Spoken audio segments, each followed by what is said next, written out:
it says Cobalt features we should have removed. And this is actually going to be both of those things. And I'm going to start with some history. Cobalt was made by Oxide Game Studio, which is a small indie company founded by Jeb. And this was founded way before Mojang, and we've been making games forever, basically, but always in a very small scale. And at some point, we decided to create Cobalt because we were not making a game, so we just picked an old prototype and decided to make it full. And then later on, when Jeb got hired by Mojang, we got in contact with them and arranged for a publishing deal. So they took in our projects under their brand, and we got help with all kinds of things, like, for example, being here today. Cobalt has been a very, let's say, chaotic project. For the first year, it was a single-player game where we were doing like small single-player maps and story. And then after a while, we decided that, like after the first Game Developers Conference, when we were showing the game on the show floor, we decided to add local multiplayer, like on the floor. And because it was more fun to play 2 players than 1 when you're showing on a floor. And it was so much fun that we decided to change the focus of the entire game. So now it became like a multiplayer game. And then we spent a year doing that. And after a while, we realized like adding multiplayer and especially networking to the game was going to be too difficult. So we went back to a single-player game and more story. And in the end, we had so many different things, like modes, features, things everywhere. And I would like just to show a couple of those features now that we have added throughout the history of the game. And I'm going to, it's fine. And I'm going to start with, like, when we started making the game, we did not want to add any form of animated frames because we were doing a lot of like slowdowns. So the time scale in the game goes from really fast to really slow. So sometimes an animation might take many seconds, and trying to fill that up with actually bitmap sprites is really cumbersome. So we decided to actually build all the characters out of small parts instead and animate them with math. So this is on the topic of eye shadow for robots. And if we look at this robot here, you'll see that each little part of the robot is like a separate sprite. And they are then colored individually on the character, but also moved individually. I'm not sure if I could show this, but never mind.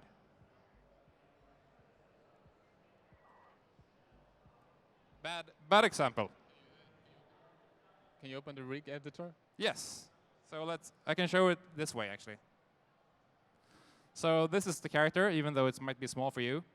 But you can see like there is a head, and you can move the head around, and then there is a leg. You can move the leg around, and a foot. And where is the hand? There's the hand. And you can see that the hands are attached through little joints, sort of. That's that one. And let's move to, whoops. And then, during the development of this, at one point, I'm not sure which date it was, but we were deciding to have some kind of travel between stars, and the game was supposed to take place on different planets. And there was supposed to be all these stars around. So to do that, we of course had to add like some kind of star field. But in the nature of like Cobalt development, we developed like a Cobalt galaxy simulation instead. So if you look at this thing here, I'll just show it sort of.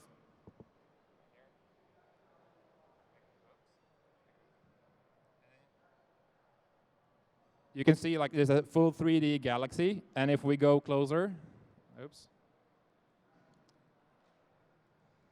You can also see that everything has like a orbit around the planet, and all the planets are orbiting around something.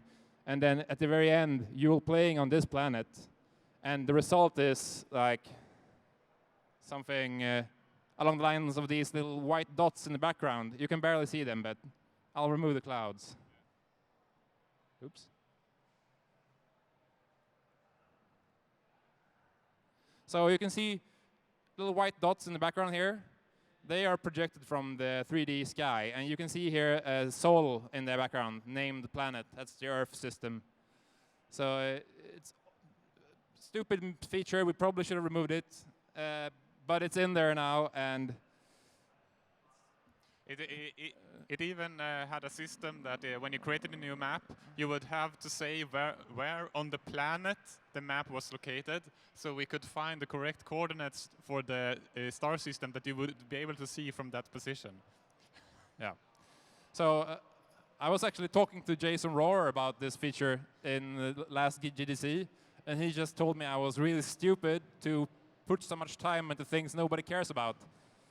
And perhaps it's true, but I think also it has resulted in some really fun features. For example, this is part of the code, that's not part of it.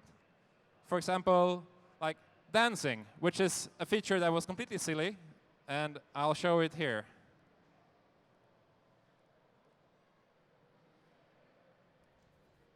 Oops, okay, so you see I've changed the actual rig of the character here.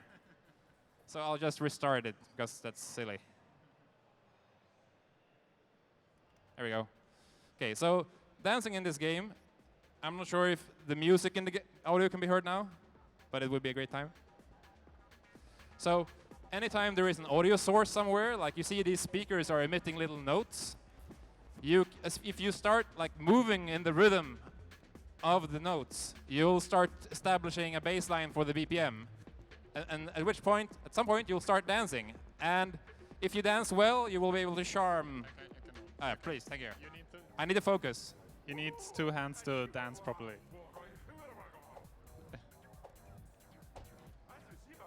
So this came from the fact that Pontus, one of the developers, thought it was so fun just to jump around to the tune of music.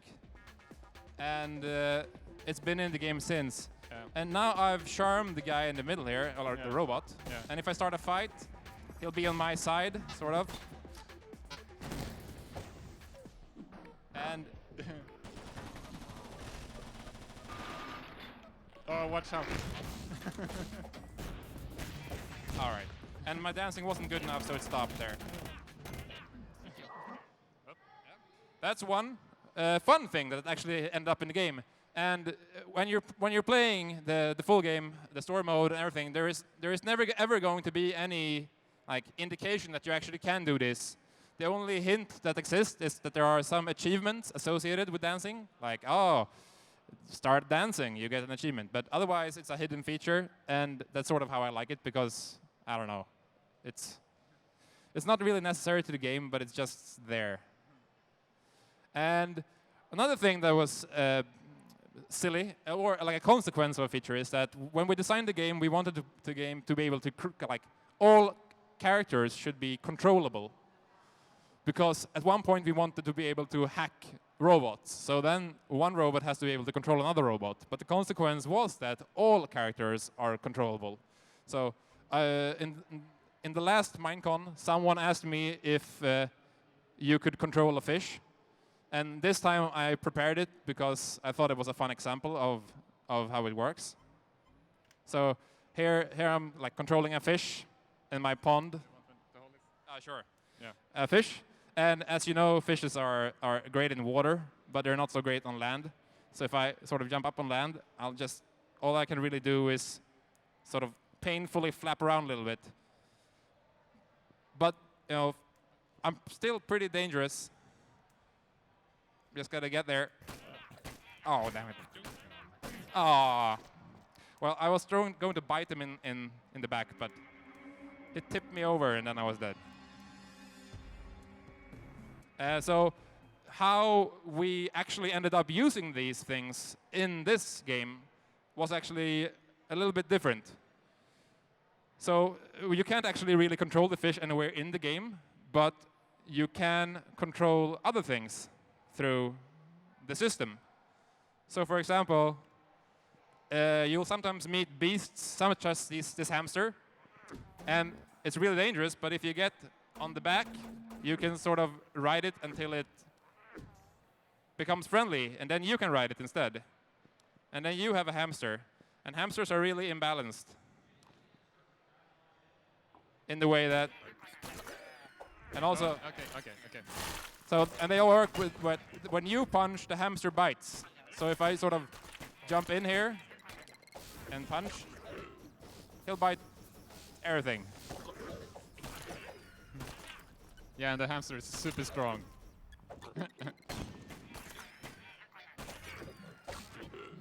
And this works in local arcade modes as well, which is usually pretty fun. Moving on to the next thing.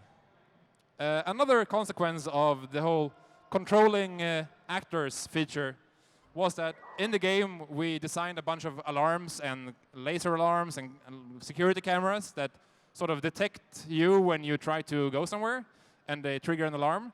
But since everything is an actor or like a character, you can control those too. So at first we were sort of thinking about what would the purpose of controlling a security camera be?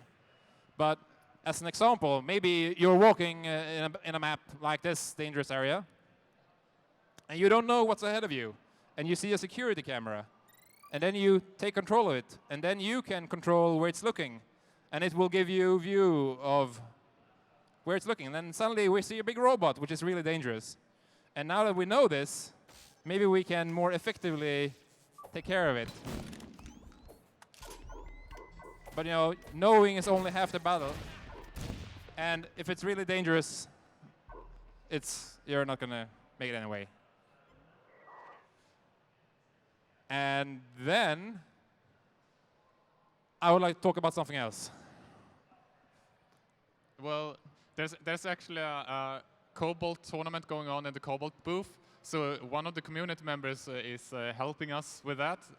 Yes. He was supposed to be here, but now... Oh, yeah, there he is. The okay, so there's 3 people in green shirts. If you Yeah. would like to stand up, please, and take the applause. Applause. So they've been with us helping, they've been in the Cobalt community for a very, very long time, like staying in our IRC channel and posting forums and making maps and everything. And now they're here volunteering, helping us with the booth. And I know, especially a janitor in the edge there, he has made many of the maps that you'll be playing tonight or today at the booth. And you can see it by, if you're looking at the author string, it says like by janitor. That's made by him. And this is all thanks to the map editor, which when we released it, we always knew we would do that because we made a map editor as a tool for everybody to use. But what they've made with it sort of sometimes really surprised us, because sometimes when you're working on a game for a long time, you don't always know what the best design for something is. And you get stuck in old habits, or you get complacent and start designing bad things. So I would like to talk a little bit about something that Janitor did, and that is he designed a map for a for a game mode that's called Team Strike. And it looks like this. And I don't know if you see what I see, but when we first played this map, we thought it was a lot of fun, but we didn't actually know first why. And when we started comparing it with some of our own maps, unfortunately I can show that now, we realized something that we had been lacking for a long time. And that is that we had failed to design the maps around a simple concept of rooms and choke points. Which, if you know Team Strike, I don't know who has played Team Strike here? 3, okay. Basically, Team Strike is a game mode where you are 4 players in each team, and when you die and can't respawn again. So dying is a very punished action in Team Strike. So you need to always weigh your risks versus your rewards when you're doing an engagement in the map, in the game. In our maps, we used mostly corridors where you just run towards your enemy, shoot grenades, shoot bullets. Hopefully you die or you win, and then it's over. What Rain has, as I'm trying to illustrate with this green-red image, is areas that are like shut off by choke points where everything gets smaller again, thinner. And that means when you've moved into a room, you have a lot of movement, a lot of space to move around on. So if a grenade comes into your room, you can jump up, you can walk forward, move back.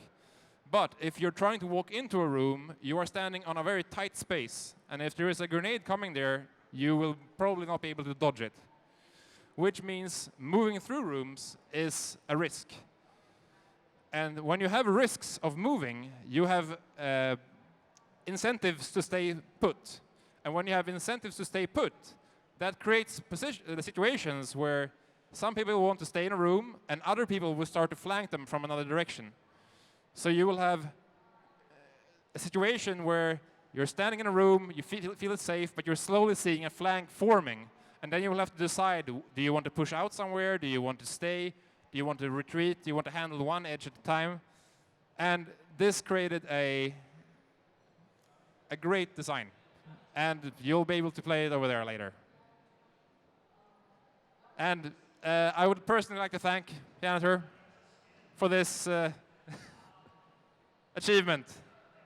And as a result of this map, we redesigned all our other maps. And unfortunately, I don't have the old versions here, but all of them have been redesigned with choke points in consideration. I'm wondering who here sort of knows how Cobalt works?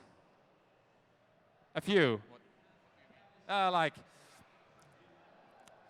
Should I explain some basic things? Yes, okay. Yeah. Okay. So I'll show this. So one of the primary things, as you maybe saw now in the demo, is that in Cobalt, whoops, when bullets get close to you, time slows down around you, and you get more time to think about your actions. But you can also make bullets fly back at your opponent. And this is achieved by rolling. So as this is trying to illustrate, when you get shot, if you roll, the bullet will fly back. Is that understood? Yes? Yes. And for the longest time,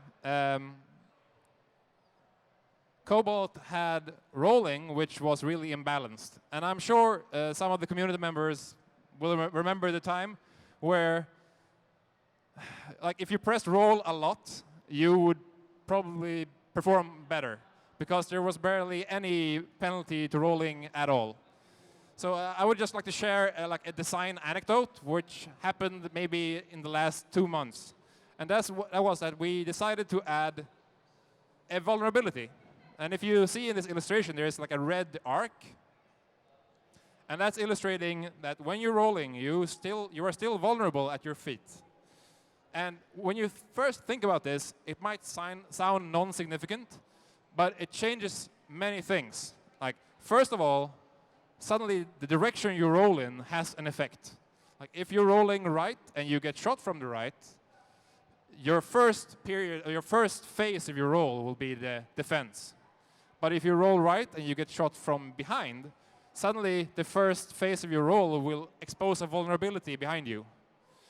Which means that if you have an enemy on your left and on your right, suddenly rolling is really dangerous, because if you get shot from both directions at the same time, you will probably die.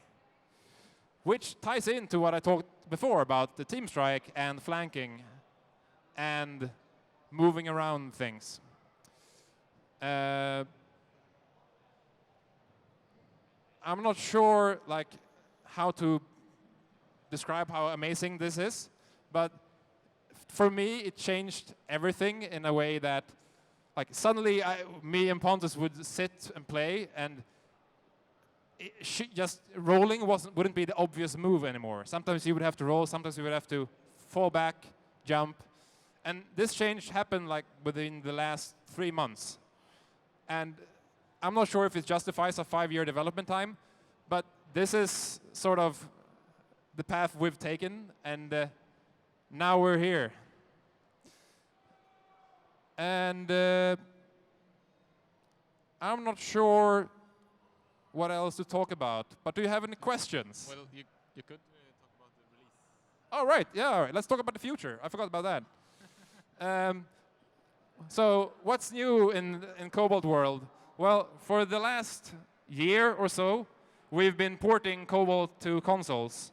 So at some point later, there is no date official yet, but we're going to be releasing it for 360 and Xbox One. And part of that is that we're also adding online multiplayer to the console version. And since we're adding that to the console version, which runs BitSquid, we might also get that for a Steam release. But we are still sort of figuring out the details. But unfortunately, since we're sort of middle of development and I'm just getting new updates all the time, the network code is a little bit weird right now. But I can just show the fact that it actually sort of works here, sort of as a first, I guess. I guess it's never been seen before. Cobalt networking. And what doesn't work right now is the fact that for some reason the client's camera doesn't show the actual like game mode stuff. But that happened yesterday, so I don't know. So it works. I can throw grenades, and people will explode. And I'm sorry about the weird bug, but it's guess what happens. But it's coming along, and we're working on it. And I know it's been a long time, but I feel it's worth it. I think, at least. And right now, we have, as Jeb said before, we have a tournament going on over at the Cobalt area. And I think they're posting like best times. Correct me if I'm wrong. Yeah, we're posting best times for some challenges. And every time someone beats the best time, you get the game for free. And you just go there, beat the best score or time, tell one of those in green, and they'll sort you out. And that's the deal. Oh. Do you have questions? Yes, there's a question. Wait. Hur mycket kommer spelet kosta, tror jag han frågar. How much does the game actually cost? How much does the game actually cost? At the moment, it costs 10 euro? Yeah, I think so. Yeah, I think it's like 9.95 euro or something like that right now. Yes. As I remember it, the pricing scheme was 10 euro for alpha, 15 for beta, and 20 for gold, as it was called on the website. Can you take it a bit louder? As I remember, the pricing scheme was 10 for alpha, 20 for beta, no, 15 for beta, and 20 for full. Yes. Well, yeah, exactly. So right now, we're still in alpha, so if you buy it now, it still costs 10 euro. And once we're getting closer to release, we'll change to beta and then full. And according to our old plan, that was the pricing model. We don't know if that's going to be the case in the future, but that was the original plan. Yes. How long did adding the Galaxy simulation take you? Not that long, actually. Once you get started on like a feature like that, it goes pretty fast because it's pretty fun. So I don't actually remember, but probably not more than a couple of days, probably. Did you have to do any research into the simulation itself, or did you just know that stuff from your previous work? Well, not into the actual simulation. I did a couple of searches for how to calculate planetary orbits based on mass. So none of the orbit times are defined, only mass and the distance from orbiting body. Thanks. Thank you. Thank you. So I think it's accurate. Yes.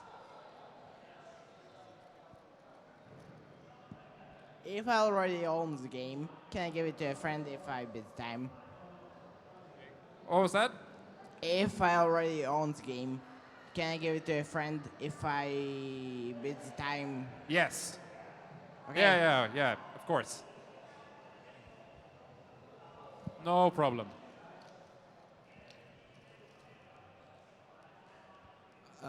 Where is Pontus? Pontus is attending a wedding. Pontus is the last third of Oxai. So Oxai is Jens, me, and Pontus, and he has been on every panel before, but this time weddings. Yeah. Sorry. Is there a way to support the game further without actually buying the game over and over again? Not at the moment. No, No. well, you can like help out in any way you can, like helping us fix bugs, helping us polish the maps that we have, giving us feedback on everything that we're doing wrong or right, and being here and maybe as a form of directly helping today, I guess you could go to the booth and try to beat the best score. And you can also buy Cobalt to all your friends and family, I guess. Yeah, for the whole extended family. You're right, guys.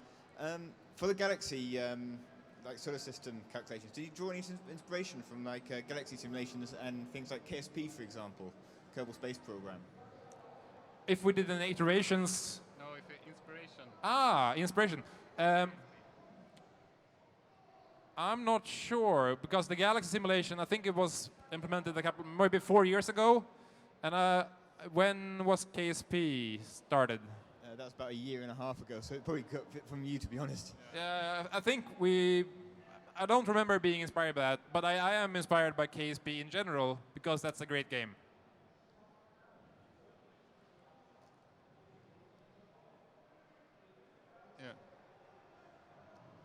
Yeah, Does anybody else have a question? I think one of the reasons why the Galaxy editor was implemented was because the single-player campaign was supposed to be about traveling between planets.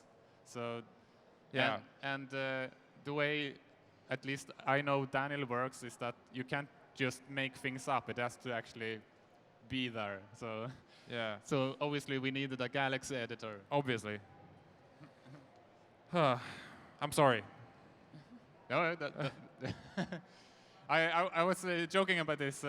Yesterday we were debugging a feature, and on one of the grenades, like they are just really tiny on the screen. When we were slowing down the game to see where the bug was, I noticed for the first time, even though this particular grenade had been in the game for, I think, since the first grenade. Yeah, essentially. So it's 4.5 years or something.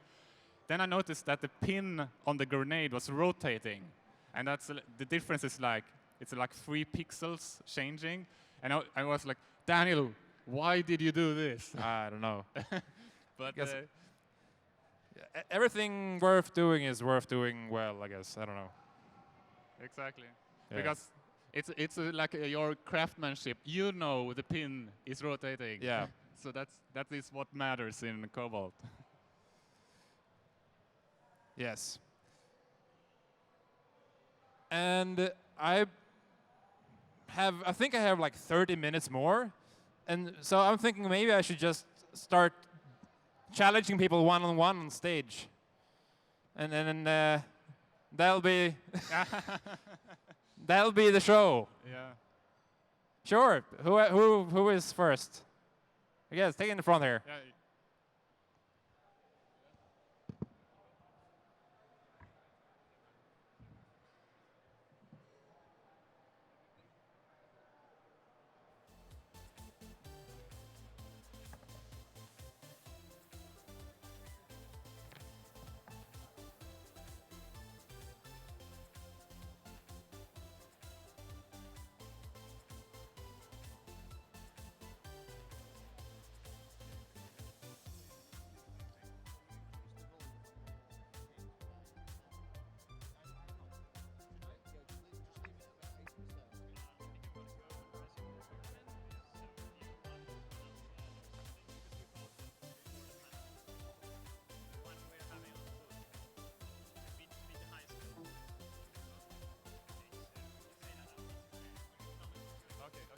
Yeah, so our community map editor just wanted to let you know that he's going back to make sure that the tournament runs well. So you can always go to the booth to participate.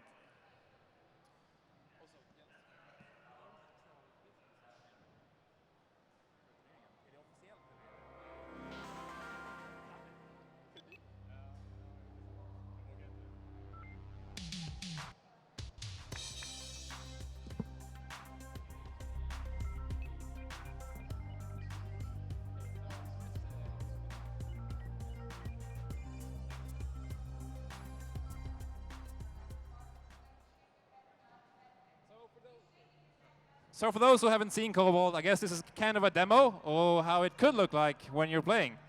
And if you find it anywhere in there interesting, there is 10 computers over there later. Okay. Okay, so Daniel is the one called Alex, and our challenger here is the one called Steve.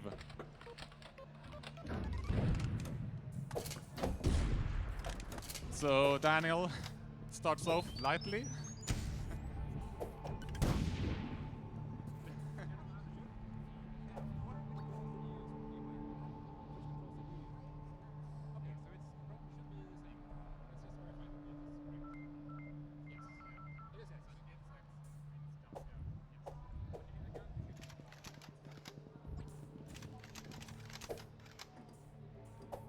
Yeah.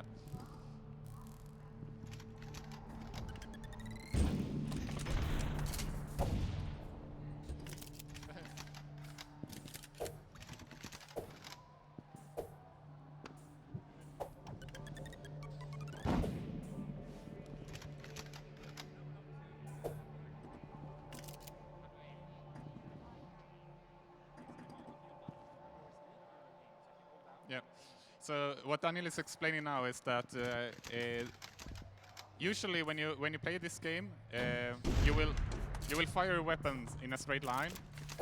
So in order to aim at other targets, we have an auto aim system which activates when you either press up or you duck or you're rolling. Also grenades, they use Newtonian physics. So if you jump and release a grenade, it will get more momentum upwards.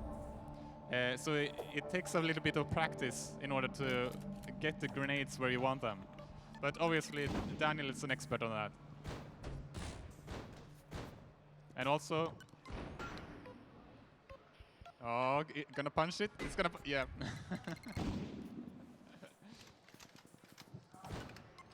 And then, as we talked about the rolling, it deflects most bullets, but not explosives.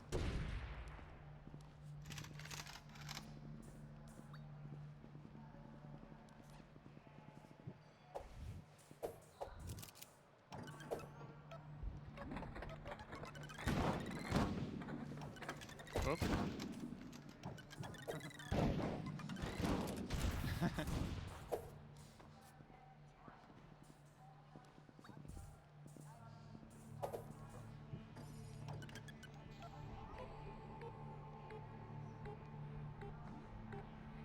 And as you can see, when you're nearby dangerous things, the game slows down, which allows you to react. But it's also, the slowdown is only local, so other players can move around at the normal speed. So you can use it as a strategic advantage as well. So that was the grenade with the spinning pin on. Did you see the pin? Well, it's there.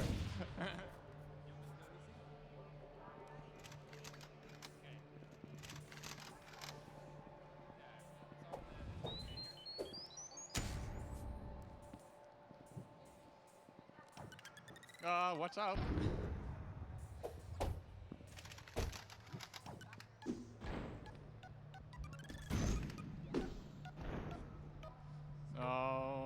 So deathmatch, oh, I actually forgot to mention. So deathmatch is actually only like one of the game modes, and this is sort of one of the most competitive versus modes. But there are also cooperative modes where you're playing together versus an army of hamsters and whatever, and like challenge modes where you're trying to beat time trials, and like capture the flag modes where you're trying to do objectives.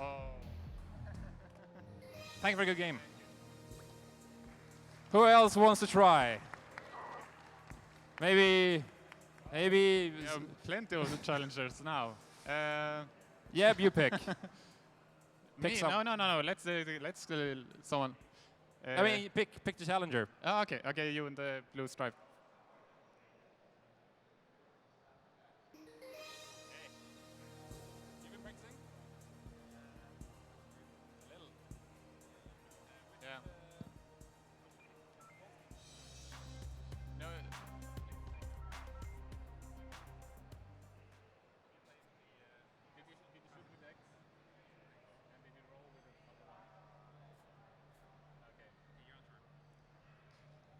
there's no mercy here. you can look at the screen. So again, Daniel is the green character, and our challenger is the purple one.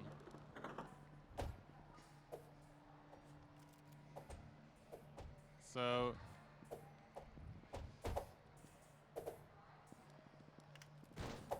Oop. Whoa. Way!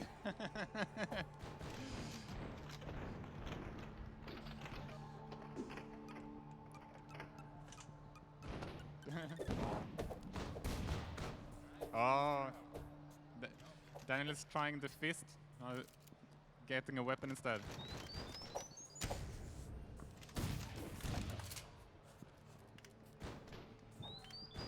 And as I mentioned, we have the auto-aiming, but there are a bunch of things that affect how well you auto-aim. For instance, the flashbang grenades, they turn off your auto-aim. And the flashbang also prevents you from picking up items. Hold down. You need to hold down to pick that up. Yeah. Hold down.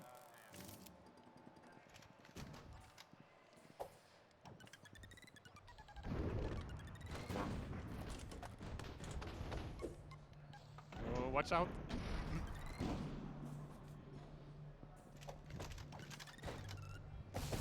Oh. We have a fist fight in the middle.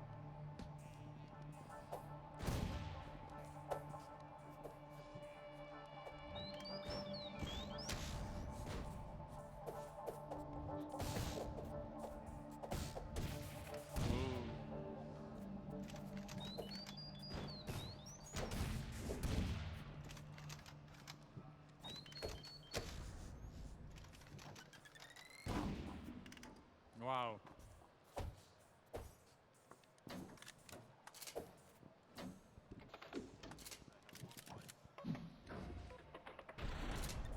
Yeah, absolutely.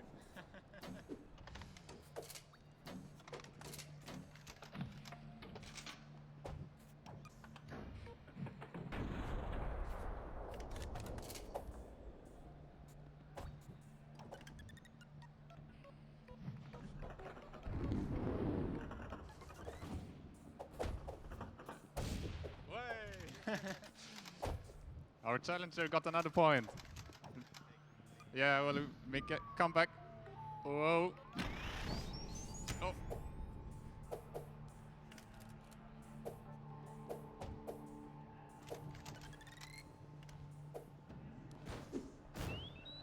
What's up?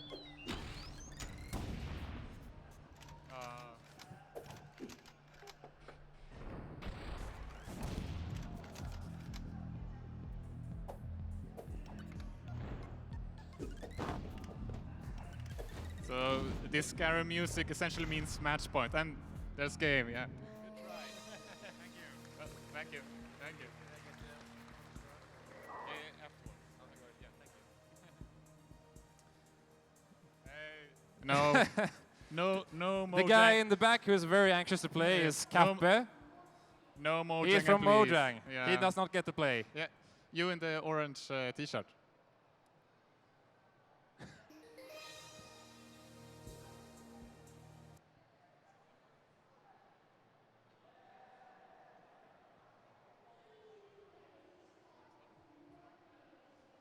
Hi.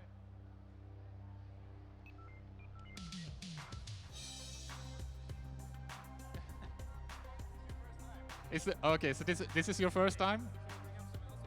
Yeah, we can bring up someone else, so you could, if that. Let's bring up. You want to play another one? Like, sure. So, do we have someone else? You in the front on the second row here. Come on.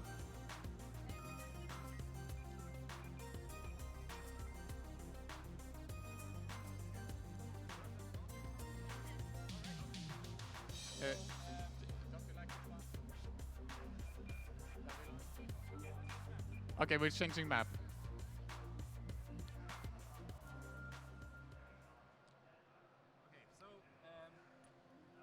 I guess I could give them like a live tutorial and for everybody else. So you jump on A, all right, and then on this right shoulder button you roll. The small one there, the bumper. Yeah, that one up here. And on X, you throw or use whatever you're holding in your hand. So X is the like always shoot button. So you throw the grenades or do whatever you want there. And then if you hold the analog stick down, you will duck. And while you're ducking, as Jens explained before, you will aim at targets. Right?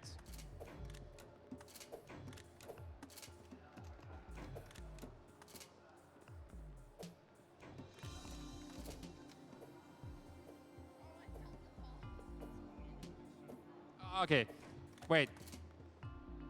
This is gonna take a very long time. Whoops. We have to change this. Let's put it on 5. Okay. Press A.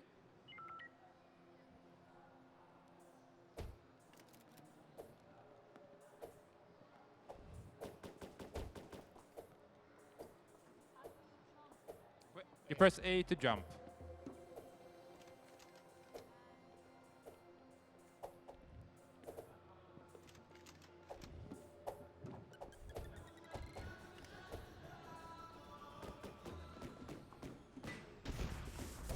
Yay, we've got 1 point. X. Oh, it's tied again.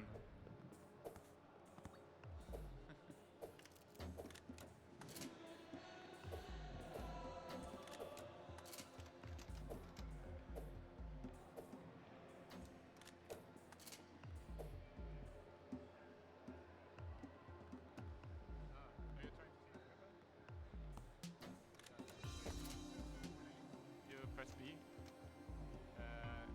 and you toggle through them. You're pressing B several times. You can toggle grenades. And the same thing, if you want to toggle ranged weapons, it's Y. Yes. You just, you know, head up. You know when you're addicted? Yes. Let's go get him.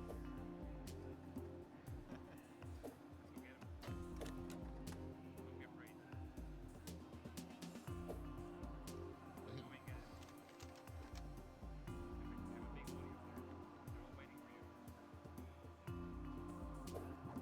Oh!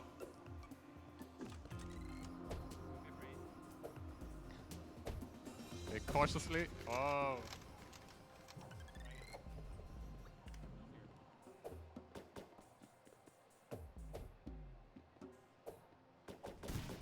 Nice. So if you press this one and you're doing that, you will roll, and that will reflect bullets back from it. So try that.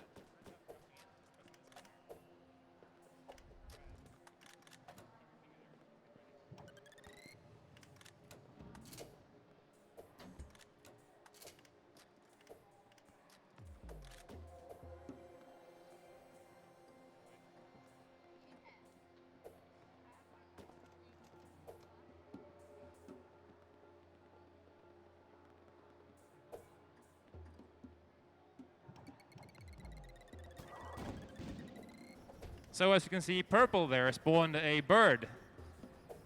And you can ride this bird if you want.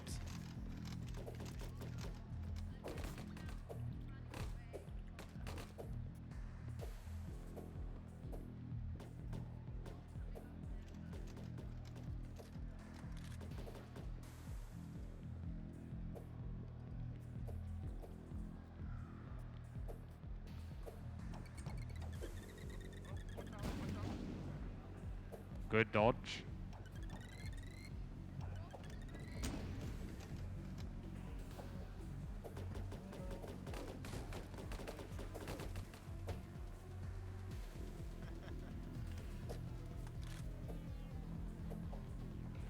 Currently, there is no time limit implemented in this game.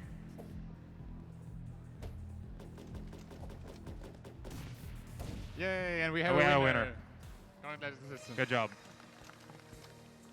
We're gonna Yeah. Okay. Do we have a challenger? Oh, hi. A challenger for Daniel. Yes, let's pick this one here. Yeah. Okay. And you played this before?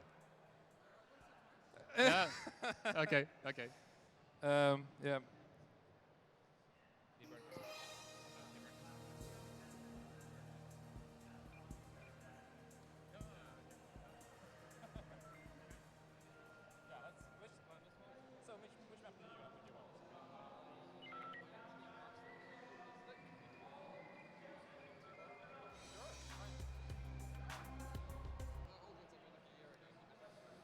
Okay.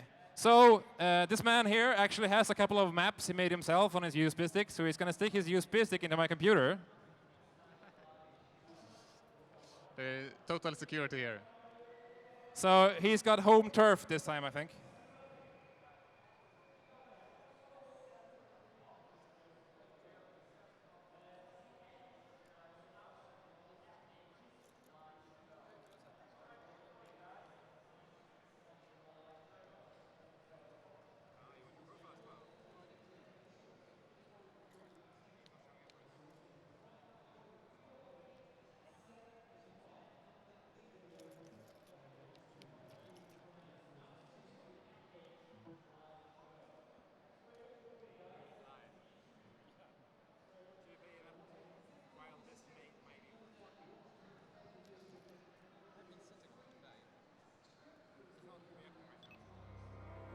Okay.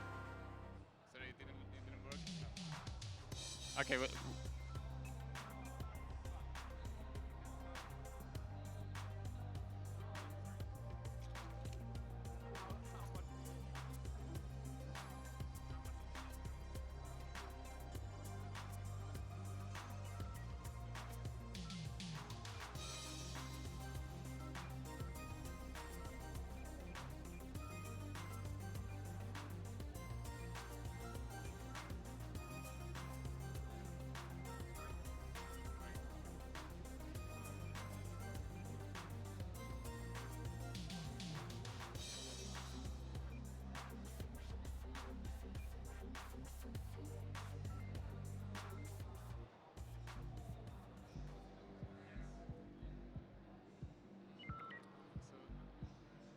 who has designed this map?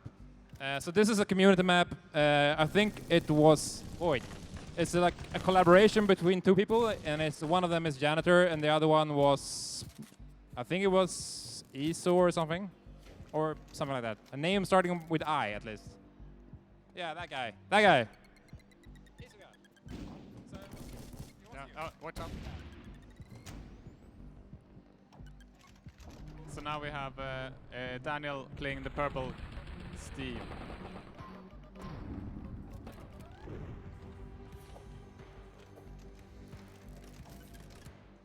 Oh, nice.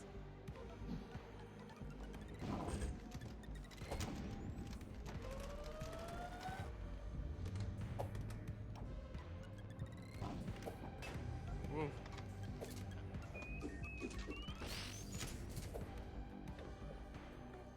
Wow, shit.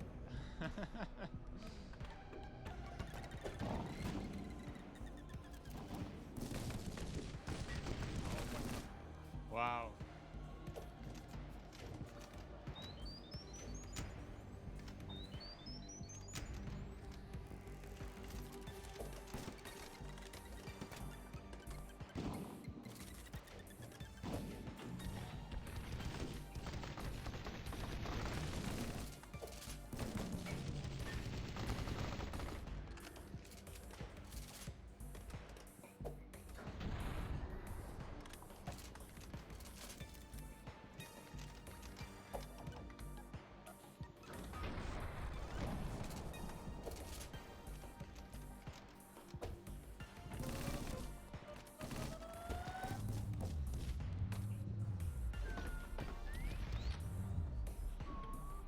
So there's a grenade that creates like a slow down field that you can use to lock in people. What is this called now again? The what? The slowdown grenade. Oh, it's the Chrono Bomb, I guess. Oh yeah, the Chrono Bomb.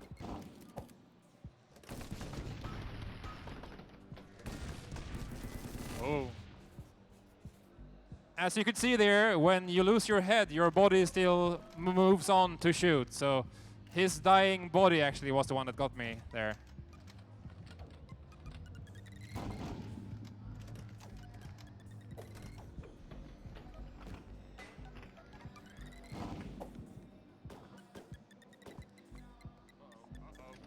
Uh-oh, problem.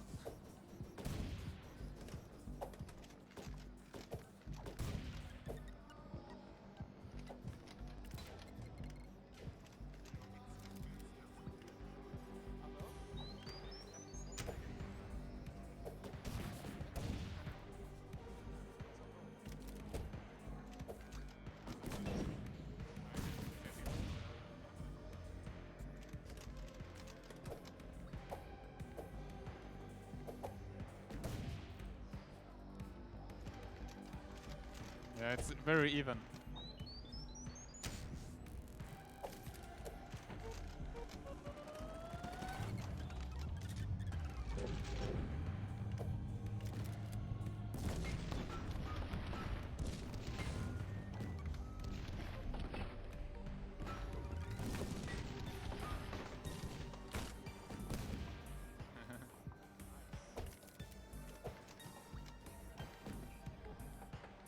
Don't open the... Oh, oh,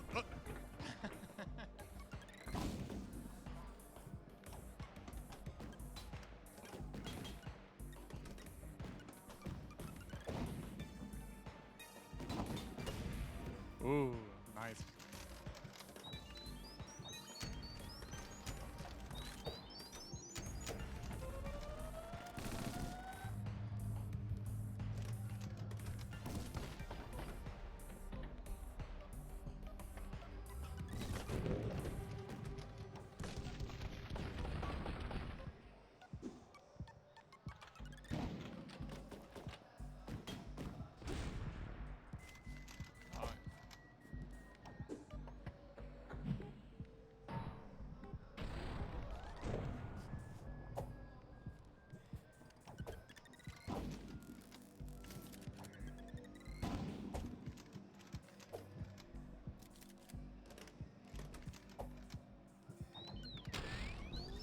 Whoa. Whoop.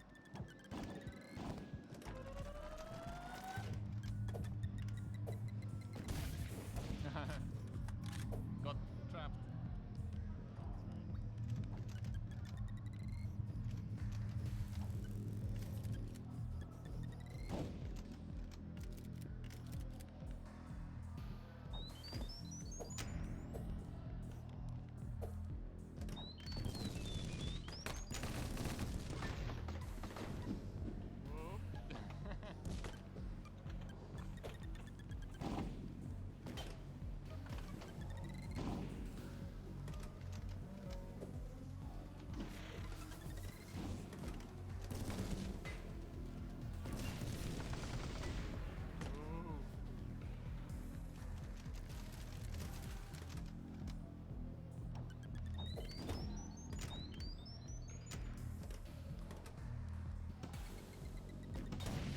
Oh, oh.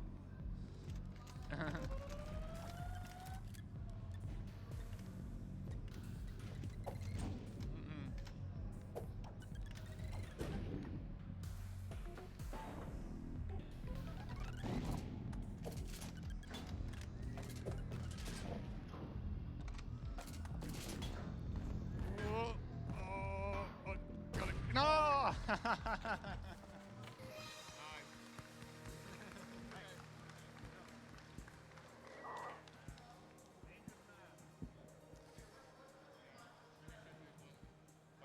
Yes. So the champion has been beaten. The show is over. Yeah. Pack your bags. No, let's end on a high note, I guess. Maybe you in the first row want to say a couple of words. No, okay, no. Maybe you? No? No, okay. Well, I would just like to say, everybody who showed up today, thank you very much. Your presence has been noted. Thank Yes. Thank you very much. Thank you. And as we said, there's a Cobalt booth. Daniel will be there most of the time, so Yeah. I'm sure he'll gladly accept your challenge. Yeah. Was it awkward energy? I'm trying to forget young boy. Never mind. Junk boy, hey. Marcus.